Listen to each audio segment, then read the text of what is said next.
This is The Art Ambassador with your host, Gwenda Joyce. A former gallery owner, Gwenda takes artists through a step-by-step process that moves them past frustration and into comfort, abundance, and creative flow. So now, please welcome the host of The Art Ambassador, Gwenda Joyce.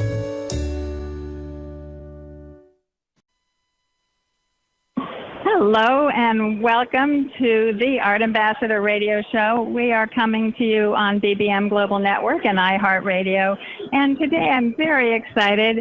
Maybe you can hear in the background there's a lot of activity, and that's because I am live today at Art Miami, one of the biggest art fairs in the world, located in Miami,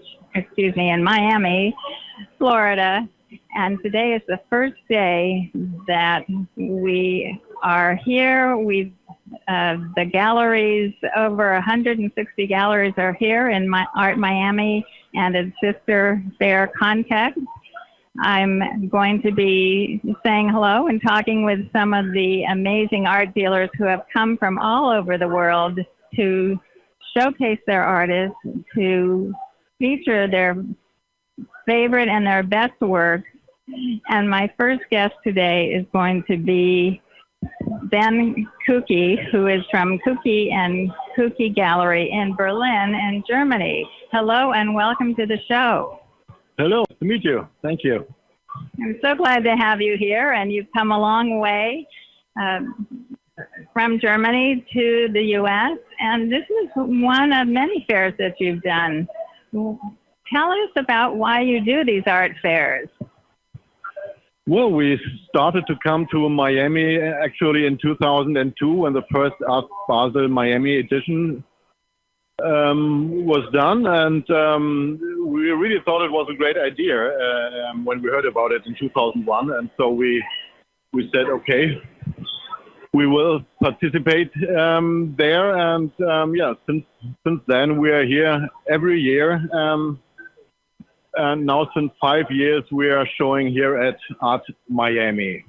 Well, this is a lot of effort for you to bring your artwork here, but it must be worth it. Tell us what you have brought to show here at Art Miami. Well, in this year's we show works by Michael Laube. He's a painter who works with the material acrylic glass instead of canvas or panel, and really three-dimensional pieces, and then we brought wonderful pieces by Miguel Rothschild, an Argentinian artist. On the outside wall, it's a starry night made out of thousands of pins and nails. And we have wonderful paintings here by American painter Jenny Brillard, and also works by Lily Lulay, photographs that are laser cutted, and so that's what we brought this year. Well, I was attracted to your booth because you do show a range of works and a range of materials, from the representational art and painting to the dimensional pieces. And you also have a very international following in terms of the artists you represent. So can you give us a little insight about why you chose to bring these particular artists to Art Miami? Well, that's really, based on experience we did here in the years. You know, we really know after such a long time what people here like and what they love, and I think they are always really interested in new stuff, new materials, something that's not that usual. So I think that really works very well here, and so that's why I decided. Would you say that you have a direction in your gallery? Is there a way you define or describe, if someone were to ask you, what kind of art do you show in your gallery? Well, I think it's always good to have a second view for the art of our artists, but in general, we are not specialized in just photography or just painting or just drawing. So the media is really, we are open to that. But yeah, as I said, it's important to have a second or a third view to the work. That's what's, yeah. So most art dealers tell me they bring their galleries to an art fair so that they can show the work to a different audience. And can you? I assume this is why you come. Is that what you like to do, and why you come to the art fair?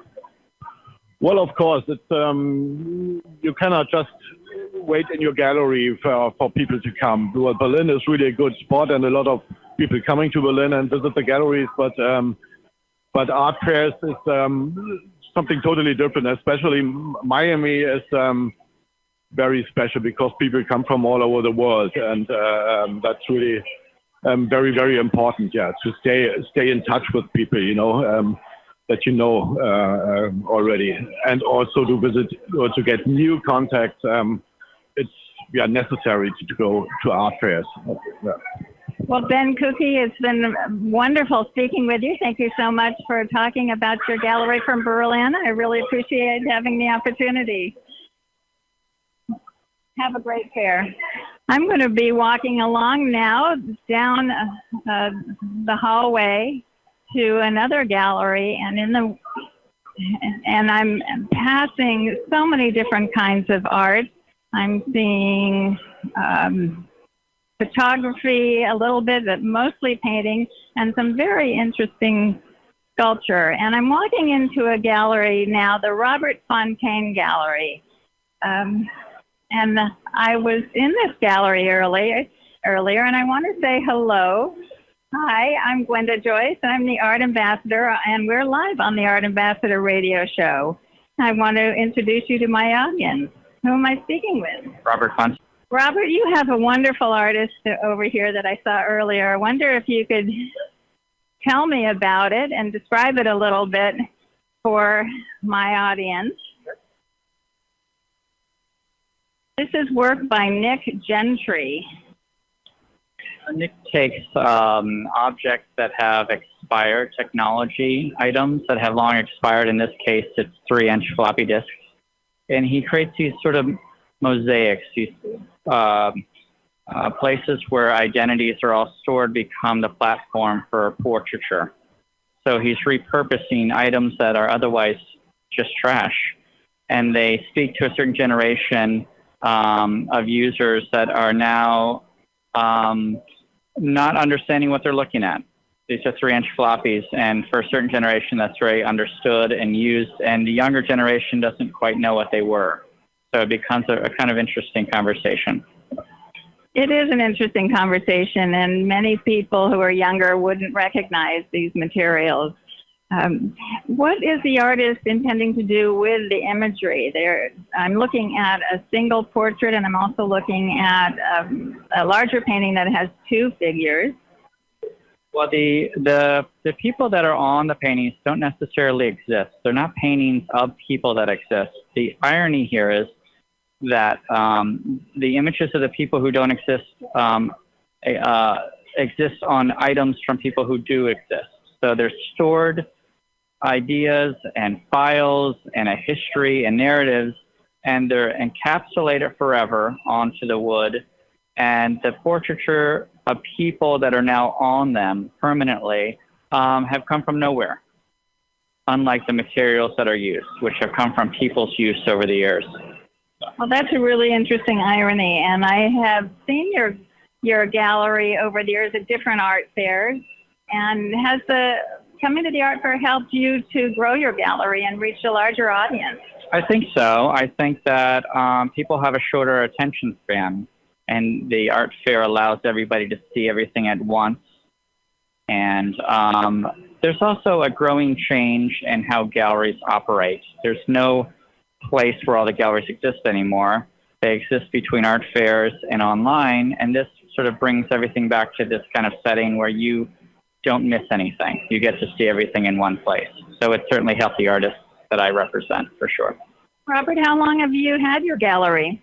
I've been in the business since '98. So my first gallery was 2007, and so it's been a long time.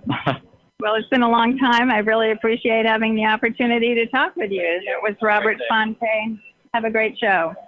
I'm leaving Robert Fontaine Gallery booth, and I'm walking past a booth that has a lot of sculpture in it. It's called Bowman Sculpture from London. And I'm going to continue walking down the hall We're in the back of the Art Miami Fair right now, and I'm passing windows that show that we're right on the water here at Biscayne Bay. It's a beautiful location. They've done a really good job this year of creating a few outdoor seating areas where people can have a drink or have lunch. And they've also created a nice way of going from the Art Miami Fair into the Context Art Fair next door. So it's a very well laid out exhibition. There is so much art here to see that people are in danger of having what I call art overload. And it can be exhausting to look at art, to be stimulated by so much. And the best art is art that does impact you in a way that it affects your senses and affects your mind. So it's going to be the kind of experience that will potentially make you tired after having a long association with the art. Another thing I've noticed this year is that people who are coming to the art fair are wearing really interesting shoes. The styles have changed, and there are a lot of shoe companies that are making decorative shoes that have nice, soft, thick soles. I'm seeing some very artistic shoes. People who are veterans of art fairs know that they want to wear something comfortable. So I am looking for a gallery here. This is one of my favorite galleries. It's called Thai Modern. It's a gallery from Santa Fe. And since I haven't been to Santa Fe for a while, I'm really happy to be catching up with this gallery.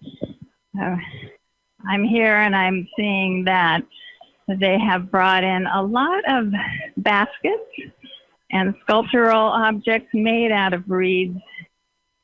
The gallery has a history of presenting this fantastic art from Japanese artists who work with reeds and grasses and make forms that are originally used to make baskets. And now they make the most spectacular sculptural objects. In addition, there's a series of contemporary paintings that are on the wall. And here I am. I want to say hello to Ann Atkinson, who's here at the booth at Thai Modern. Ann, hello. Hi, how are you today? So good to talk to you. Can you tell us a little about the artists that you have brought to the fair this time? Yes, our specialty at Thai Modern is contemporary Japanese bamboo art, and we represent 35 living Japanese artists, and we've brought almost all of them here with us to Miami. Some do more traditional vessels and basketry type work, and others are incredibly contemporary and sculptural, so we hope you'll come and see all of the different styles that this medium offers. Well, you really have a unique booth here. No one else is showing anything quite like you at this art fair. How is the audience reacting to your artwork?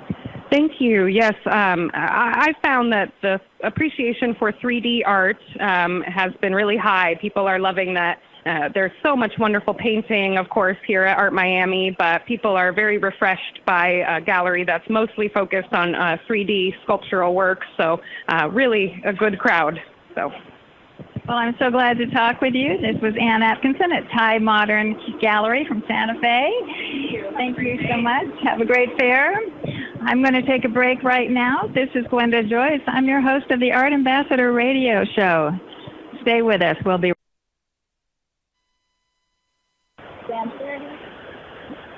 Hello, this is Gwenda Joyce, the host of the Art Ambassador Radio Show, and I am here at the booth at Art Miami with Andrea Schwartz. And hello. Andrea Schwartz Gallery. Hi, this is Andrea.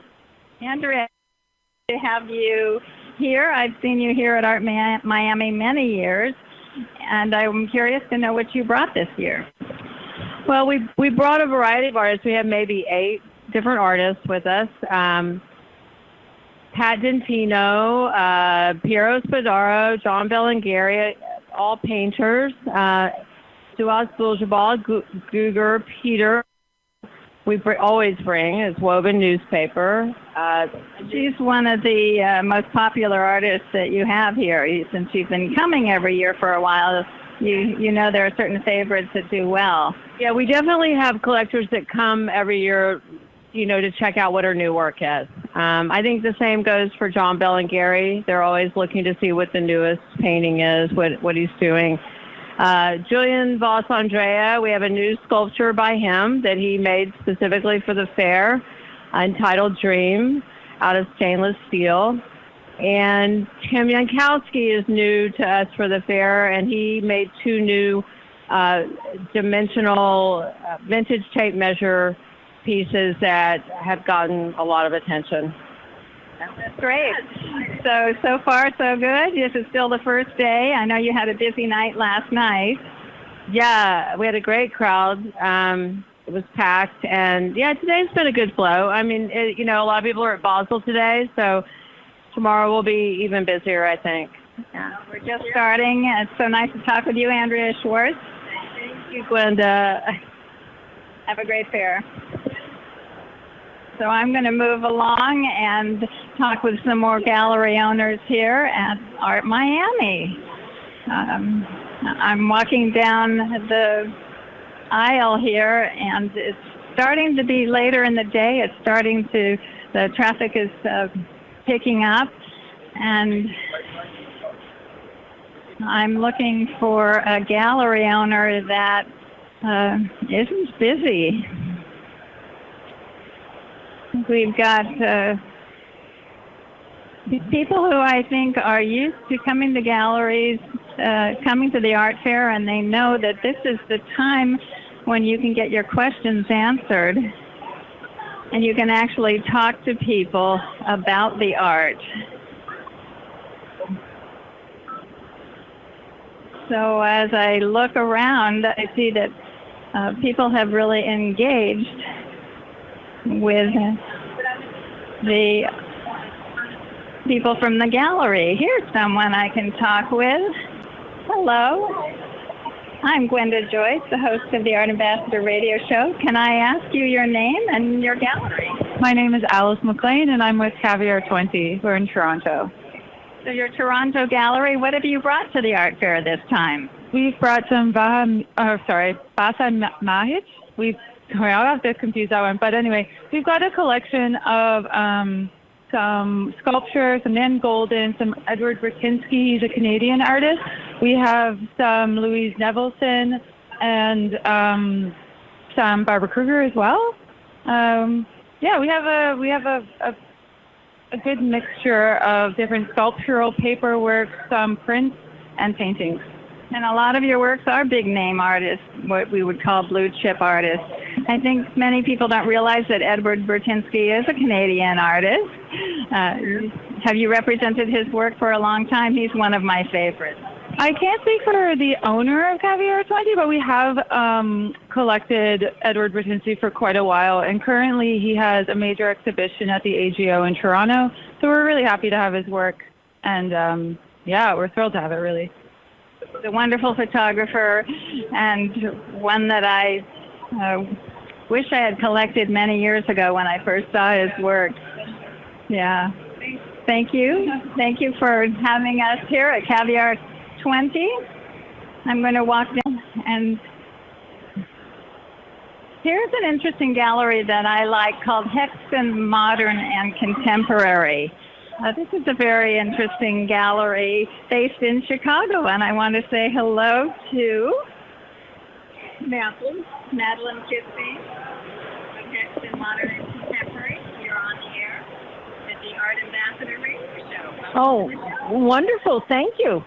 Thank you. Tell us about your gallery. You have very interesting group of artists here that you're presenting, including Eric Fischl, who's one of my favorites and one of the best-known artists, who actually did live in Chicago a long time ago in the 80s. Tell us about the work of Eric Fischl that you have here. In fact, a little story about Chicago was he was once a guard at the Museum of Contemporary Art there, and he likes to always tell that story. Our gallery is basically composed of artists that we just have a great passion for.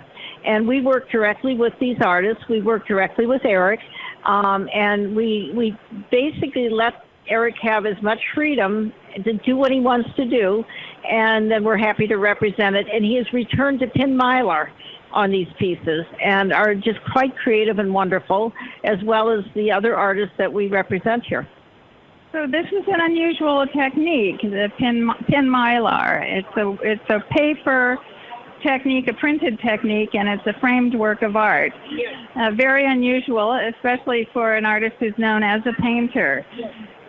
Well, he had done pinning early on in the 70s and 80s. He liked to take either mylar or glassine and layer it. And he always, even in anticipation for his paintings, he would collage. So the idea of taking different, painting different subjects and figures and then collaging them to get the narrative that he really wanted to have was always what he does. So doing the pin mylar is just really another step towards his painting. And so as a result, he's able to do these narratives. Beach paintings, the idea of beach has always been a central theme in his work. So returning to the idea of seeing subjects on the beach has been very well received also. Well, they do resemble his earlier works. Yes. And his paintings, and they are much more affordable than some of the big paintings. Yeah. And as I've visited your booth here at Art Miami over the years, I've seen that he has continued to explore this medium, and in terms of the collecting, the value and the prices has increased. Oh, absolutely, absolutely. People are just thrilled to see them. They recognize him as one of the most important figurative artists of the 20th century. Into the 21st century. So to have work that's extremely creative and new by him, and as you just said, in a wonderful, affordable range, is just, a win-win for an art collector here at Art Miami. You also have another Chicago artist who's very interesting, Tony Fitzpatrick. And I see you have a couple of pieces of his work. Tell us about your association with Tony Fitzpatrick. Well, again, because we're from Chicago, we have known Tony. And Tony published a couple years ago, in 2016, a book called Secret Birds. And what's so wonderful about that was when he was younger, his grandmother would take bread to feed the birds. And he one day asked him, he said, "Why are you using our bread to feed the birds?" And his grandmother said, "For the price of a piece of bread, I can hear God sing." And Tony said, "Okay, I understand." And he became his own love affair with birds, resulting from this interchange with his grandmother. And Tony is known as a wonderful collage artist and does all sorts of great, very intricate pieces. And we were able to take two pieces from his new book called Secret Birds and use them here as prints and offer them. Well, Madeline, it's been wonderful talking with you here at Art Miami. Thank you so much. I really appreciate hearing the background behind these artworks that you're representing here. Thank you so much. Well, thank you. This is Gwenda Joyce. I'm the host of the Art Ambassador radio show, and we're here at Art Miami. I am going to take a short break, and we'll be right back. Welcome back. This is Gwenda Joyce. I'm the host of the Art Ambassador radio show, and we're here today at Art Miami, the first full day of the art fairs in Miami as part of Miami Art Week this week. It's going to be nonstop for me. I'm going to be visiting at least 10 art fairs in the next 4 or 5 days, and many of the people who are here at the fair are on the start of the same kind of sojourn for themselves. So there's going to be a lot of excitement and a lot of collecting. I'm here right now in the booth with Daniel von Schocke, and Daniel is from his gallery in Dusseldorf. Hello, Daniel. Welcome to the show. Hi, Gwenda. Thank you very much for having me. Well, it's a very international show this year, particularly. There are many galleries from out of the United States. You've come from Dusseldorf. Tell us what you have brought to Art Miami.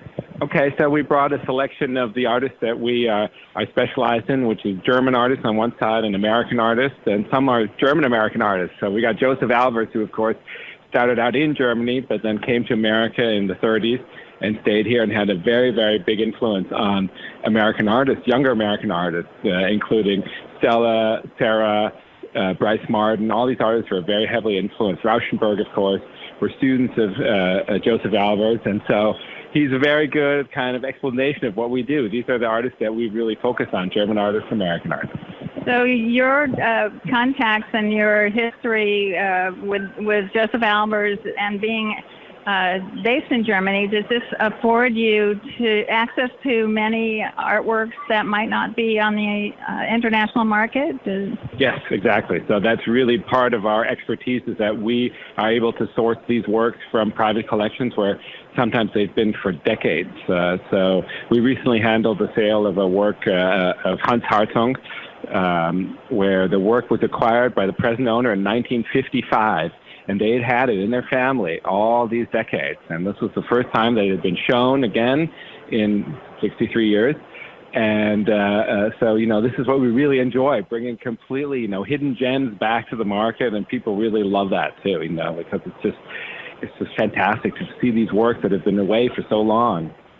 Do these works end up in private collections, or do they often go to museums? I would say about 90% of them go to private collections, because private collectors are just, the most active, if you will, and also most agile. Museums are very slow in their acquisition processes, so unless they've got, donors who are actively sourcing works for them, it tends to be a very slow process.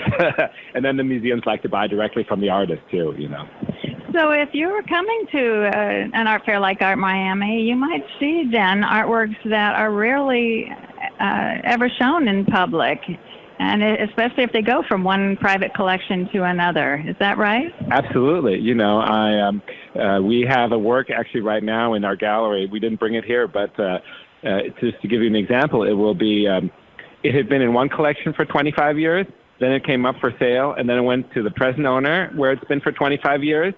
So, the next owner might have it for 25 years again. It might be 25 years till you see it again. So, this is absolutely, the fairs are like museums for time. They're like brief museums, pop-up museums, if you will, and that's why it's so great to have this here in Miami, where you have all these different fairs that have different focuses and specialties, but they really give you an incredible panorama of what the art world is.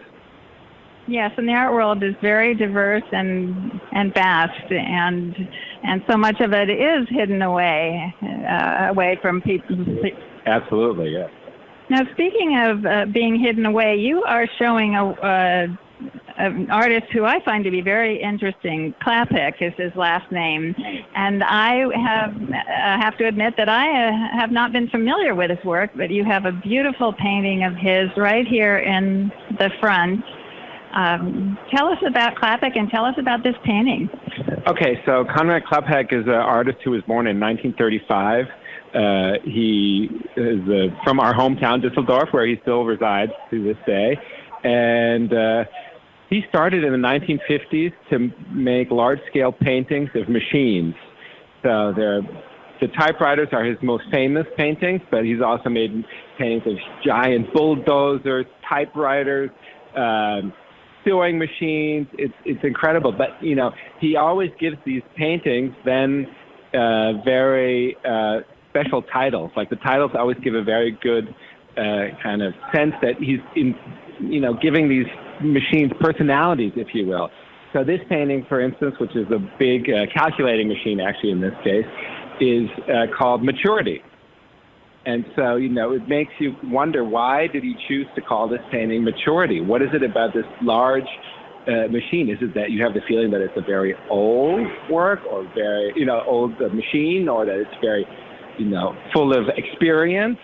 Is it outdated? And so, really the title plays a very important role in really kind of engaging with this painting as well. And yes, you're absolutely right, because I'm looking at the painting and I'm not seeing anything about maturity or it's speaking to maturity. So I'm really curious to know, what was the artist thinking here? Well, that's a secret he keeps to himself. But we get to guess, So I think, this is, he often says that, over time, as he's painting the painting, and because these are very, photorealistic paintings, if you will, they do take him a long time to execute. And so in that process, while he's painting the painting, these titles come to him. And but he doesn't share why. He wants you to think for yourself what could be the reason, or what it would mean for you. Why could it be called maturity? So. Well, honestly, I don't know why, and yet it is a captivating painting. It's very large. It has a combination of some strongly delineated edges, and then some also softer areas where he has used light in a beautifully nuanced way. And as I look at the painting, I don't really place it in a particular time and place. It's true, and he's very much, kind of a loner in the sense that he's not part of bigger movements. Then he's stuck with it. And he's in Germany, he's important museum collections in Germany, and he was often exhibited in France. But, in the U.S., the last show he had here was in 2007. He had a major show at a big gallery, David Zwirner Gallery in New York. And actually, this painting was exhibited in a show at the New Museum in New York in 2012, which was called Ghosts in the Machine. So go figure. It obviously fits very well with that. And so he's kind of an inside. He's like an artist in the States. Artists know him. Like yesterday when we had the opening here, there were a number of people who came and were like, "Oh my God, is that a painting by Klapek?" Because you just don't see them very often here. But people know him, and it has very much a signature style, so people recognize it. Well, you must like the fact that this is an art fair that brings an educated audience, in terms of art educated, I mean. If they recognize the artist, and he's not really well known, although he may be known within a certain slice of the art market. Absolutely. Yes, that's part of the reason why we chose to participate in this fair, is because I think, I've gone to a lot of fairs in the U.S. over the past 2 years, and certainly this Miami Art Week is the biggest concentration of collectors and really knowledgeable art aficionados, if you will, in the U.S. at any time. So, it's definitely for us, it was the sense that, if we bring these things, we are really going to find a crowd that really appreciates them as well, Well, Daniel von Schake, it's been a pleasure talking with you about your gallery and your artist. Thank you so much, and good luck with the fair. Thank you. We'll see you again. Well, I'm walking around, leaving the Schake Gallery booth, and I'm going to be heading to another international gallery. And oh boy, what a nice little trek I get to take here, looking at such beautiful art and such major works of art, many of whom are not regularly shown. So here I am at the Sundaram Tagore Gallery, which is a gallery from New York, Hong Kong, and Singapore. One of my favorite galleries that I've discovered on the international scene. And they have beautiful works here by Kwangyang Chun. They have some works by Mia Andoh. Beautifully luminous and soft, very minimal works. There's another artist who I discovered at the booth here named Sohan Kadri, an artist who is originally from India and then moved to Europe and lived out the rest of his days producing art there. His works are painted on paper, and they have such glistening, glowing color. There's also a very large canvas by an artist named Hiroshi Senju, one of the most sensuous painters I have ever seen. It is a gorgeous diptych here, and it's probably, I would say it's about 14 feet wide in this beautiful space, probably 6 feet high. And I am describing the works here because the gallery is not available to talk with me at the present time. So we're going to be moving on. There's a collector there that they're speaking with, and obviously she takes precedence in terms of being able to get her attention, get the attention of someone from the gallery to speak.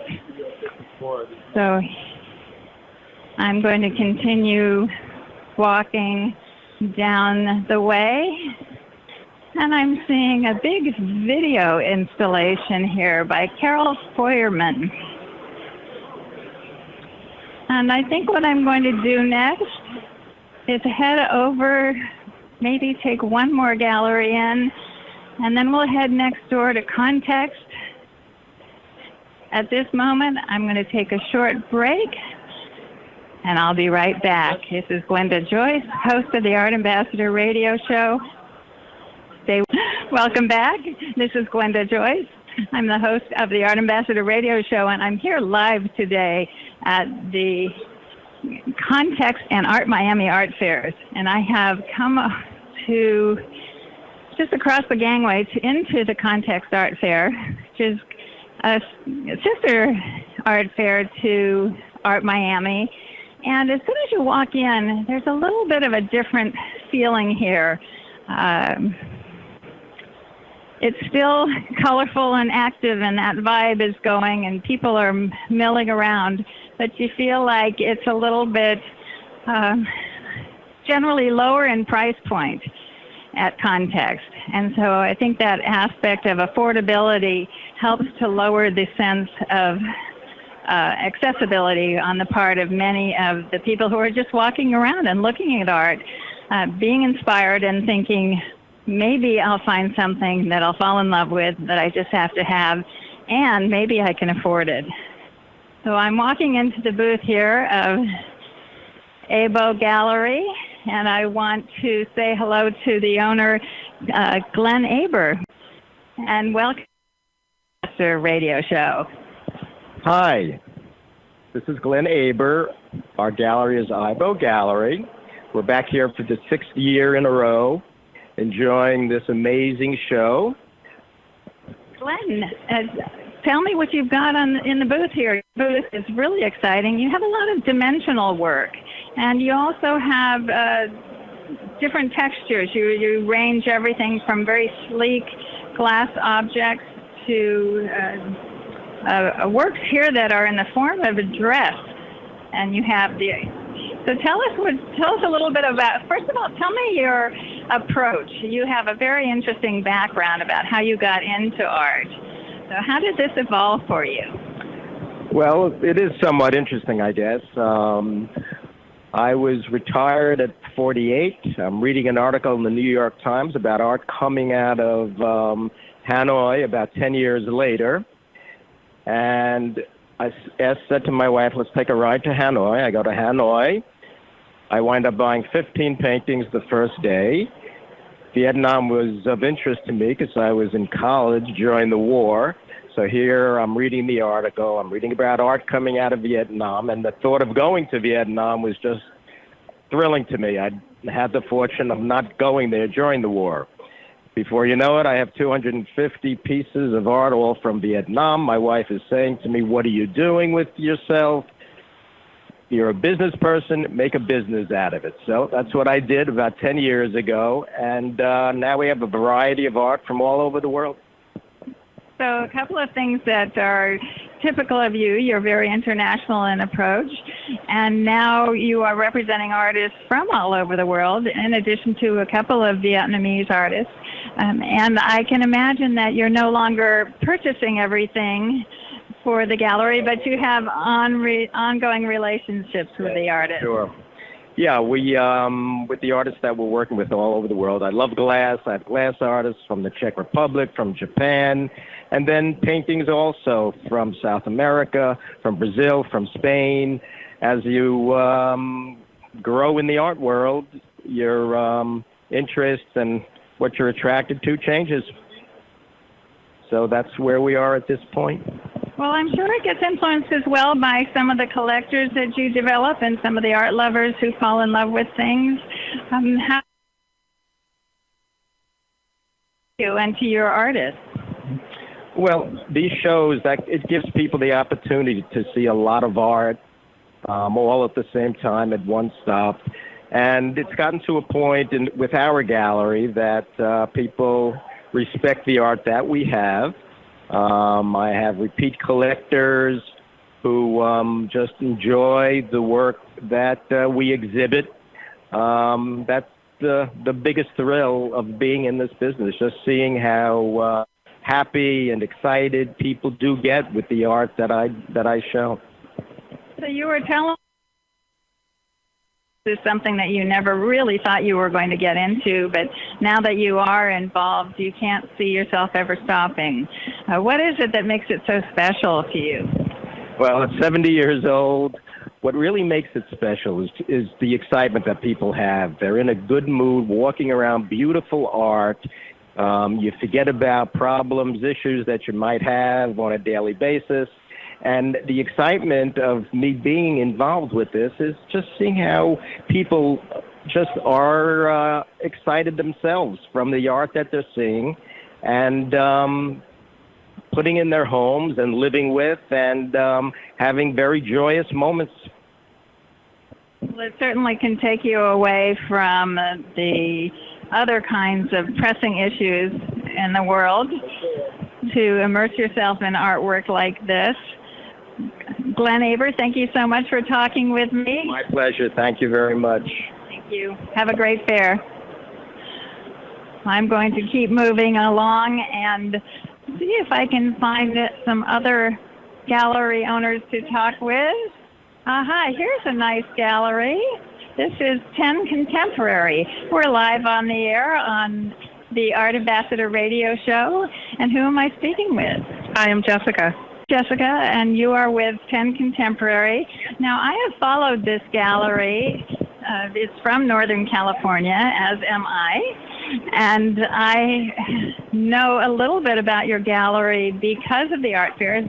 And I have to admit, I probably wouldn't have found it if I hadn't seen your gallery at an art fair. And tell me why that might be. Well, we are very hidden in a sense that we are hard at work in the studio, and therefore we like to show our artwork at the various shows. So we are very out there as far as the publicity and out in the community there. We're inside hard at work. Now, Jessica Lauren is referring to the fact that she is located in Nevada City, which is a small city in the foothills of the Sierra Nevada in California.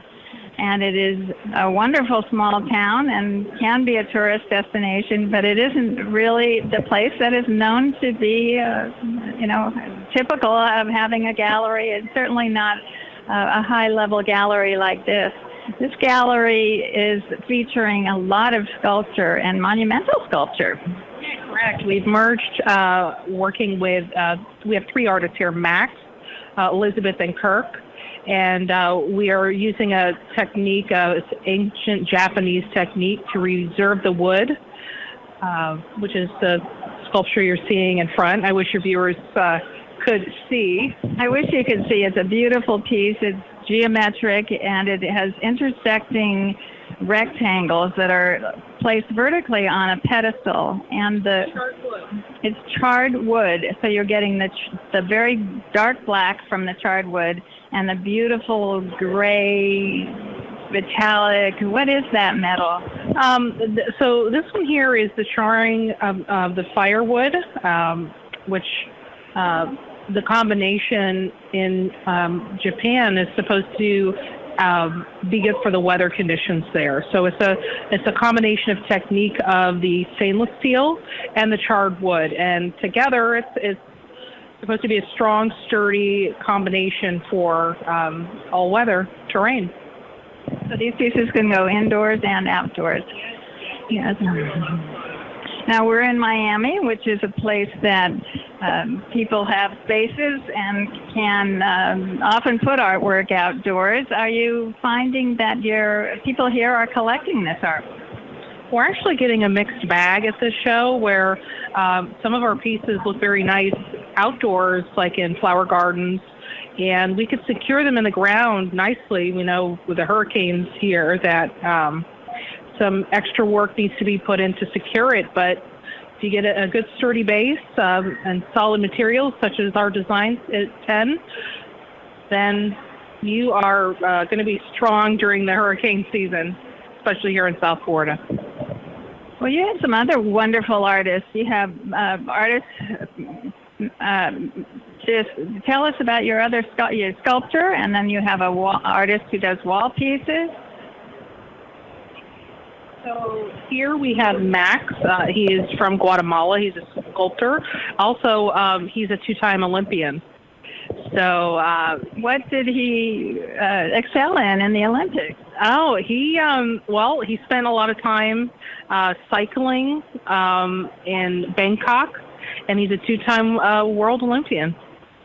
He's a very interesting character. And his pieces are inspired, Mayan-inspired. A combination of his travels, of capturing images of tribes and the different cultures of family in Mayan culture and of Central America. And they're just a really cool combination. A lot of the sculptors' pieces that he has made are in some of the most renowned areas in Central America. Well, Jessica Lauren, thank you so much for giving me a tour of your booth here at Miami Context. And I'm going to move down the aisle and see who else is available to talk with me. I'm walking through a very colorful area right now and crowded. All right. And I am passing a gallery from Seoul and a gallery from Havana and a gallery from Tel Aviv. And I am here at the Studio Arte Contemporaneo de Havana. And I would like to speak with someone here. Hello, you're live on the air. This is the Art Ambassador Radio Show. Hello. In Havana, artist from Havana. He's the artist from Havana, Ruben Alpizar. So tell us, have you been here at the art fair before? Yes, last year we came here as a group of artists, but this time it's a solo show of Alpizar. The work is very detailed. It's fabulous. And it's, I would say, fantastical. Thank you very much. Hablo un poco de La Habana, de los problemas del ser humano, un poco de todo, la inmigración, todo. Gracias. This is a very international fair and a very international city. No, I am Alpizar's daughter. We came here as a You came here as a family. She's my mother. Here, this studio is like, it's the artist. It's not really a gallery. It's the artist coming to show his work. Well, I'm very glad that it's more personal. It's very nice to also have you here so people can meet you and see the art and ask questions and learn to understand it. So congratulations on being here, and thank you, and good luck with the fair. So that was a real rare treat to be able to speak with the artist and his family who are here at Miami Context. And things are really starting to pick up now. It's after work. I think people have been looking forward to coming here all day. These are people who are used to coming to the art fairs here every year, and they look forward to not only coming on their own, but hosting their friends who come from out of the area just to come to Miami Art Week. So I've been very pleased to be here to host this radio show and give you a little taste of what it's like to be here. If you ever have a chance to visit on your own this time of year, I encourage you to come to Miami and enjoy all of the contemporary art on view. If you're interested in gallery representation, this is a great way to make contact, and I can be your contact. Please feel free to contact me through artambassador.net, my website. This is Gwenda Joyce. I'm the host of the Art Ambassador radio show. See you next time.